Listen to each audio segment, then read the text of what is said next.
Okay, I've set up outside here.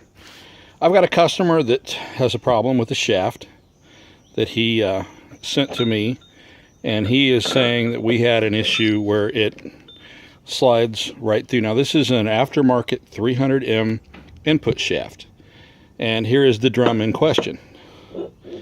So you take that and it drops right in.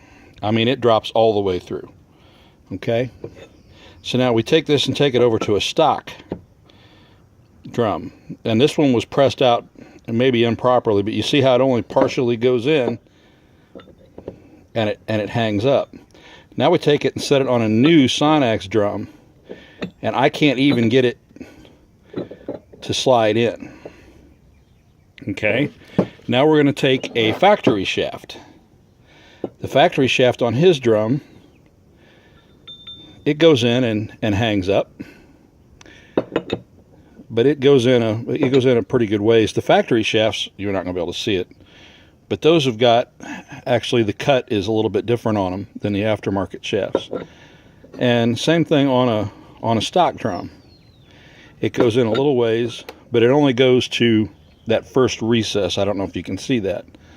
On the other Sonax drum, it falls in exactly the same as it does on the stock drum. Okay, now I also have two other 300M aftermarket shafts, and same thing there, same thing there. Yeah, I can't get it out.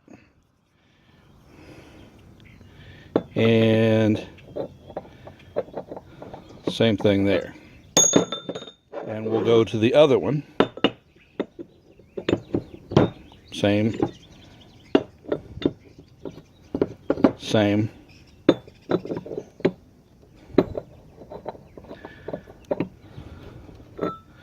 So my assumption here is we've got a new Sonax drum, and you can see it doesn't just fall in that, and then we've got a new unknown drum.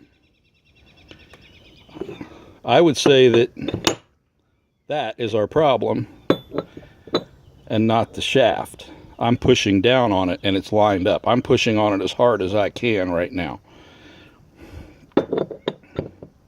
It falls into that one. Like I said, this one was pressed out, and when these are pressed out, again, I don't know whether you can see this or not, but that factory shaft, about 1/8 of an inch in from the very end, has got a cutback to where it goes wider. And that's actually going to remove material from this portion of the drum right here when it's pressed out. And I'm sorry, I'm out in the sun, so the camera work is probably really crappy. But I'm just trying to show, this gets difficult at times when you have a customer that is, I mean, he absolutely has a problem. There is no way that is acceptable. Okay? But again, that's the way things should be. This is an aftermarket drum. This is an aftermarket drum. This is a Sonax drum. Here is the part number for the Sonax drum. And I really don't have a part number on this one other than I found this on it. So I'm going to check that and see if I can figure out where it came from. But I'm thinking that this is a cheap overseas knockoff of this drum. And, you know, again, in the factory drum, this aftermarket shaft will go down in there, but you have to press it the rest of the way, and that's as far as I can get it with as much force as I've got, and I am not a little guy. So by the time I press that in with a press, we're in good shape. And again, like I said, grab another shaft, take it over here, and it just falls in. My hand is completely off of it. I mean, it just, get the splines to line up and it just falls in. So I'd say here's the problem. Thank you.